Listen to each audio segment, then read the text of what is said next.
जय श्री कृष्ण।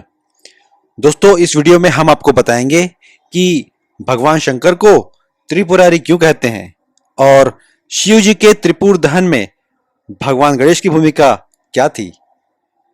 पहले तो यह समझना आवश्यक है कि त्रिपुर क्या है।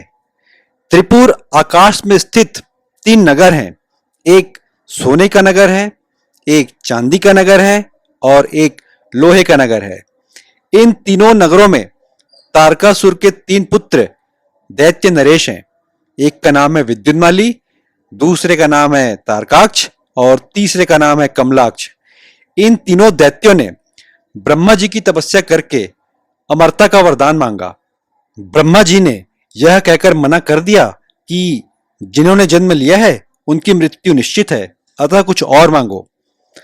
तब इन तीनों दैत्यों ने ब्रह्मा जी से कहा कि जब भगवान शिव एक असंभव रथ में बैठकर आए तब हमारी मृत्यु हो। ब्रह्मा जी ने कहा तथास्तु। इन तीनों दैत्यों ने वरदान पाकर देवताओं का दमन करना शुरू कर दिया। समय के साथ साथ इनके वध का समय आ पड़ा। तब ब्रह्मा और विष्णु ने विश्वकर्मा को बुलाया और उनसे एक सुवर्णमयी रथ का निर्माण कराया। उस रथ में सूर्य और चंद्रमा ये दोनों पहिए हुए। उत्तरायण और दक्षिणायन ये ही उन पहियों में कील हुए। अंतरिक्ष रथ का अग्रभाग हुआ। मंदराचल पर्वत बैठने का आसन हुआ। चारों वेद रथ के चार घोड़े हुए। स्वर्ग और मोक्ष उस रथ की ध्वजाएं थी। स्वयं ब्रह्मा सारथी हुए और ओंकार चाबुक हुआ। सुमेरु पर्वत धनुष हुए। वासुकी नाग धनुष की डोरी हुए। महातेजस्वी विष्णु बाण हुए और अग्नि बाण की नोक हुए। इस रथ का विस्तार और भी है, किंतु मैंने यहां थोड़ा संक्षिप्त करके वर्णन किया है। अब भगवान शिव युद्ध करने उस रथ पर सवार हुए।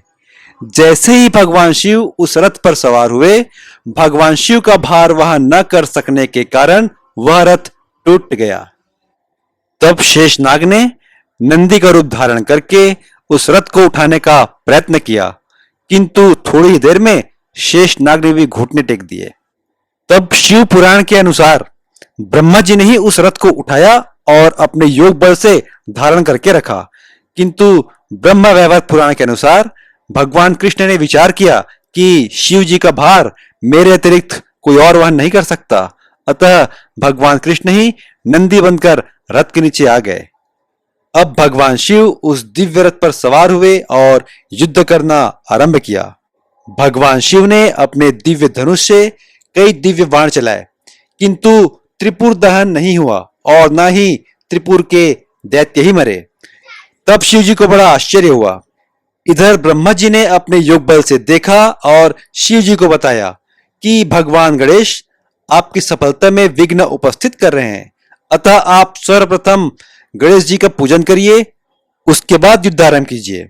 तब शिव जी ने पहले तो गणेश जी का पूजन किया और उसके बाद जब शिव जी ने युद्ध आरंभ किया तब खेल ही खेल में तीनों पुर नष्ट हो गए और तीनों पुर के दैत्य समाप्त हो गए। तब से ही शिव जी को त्रिपुरारी कहा जाने लगा।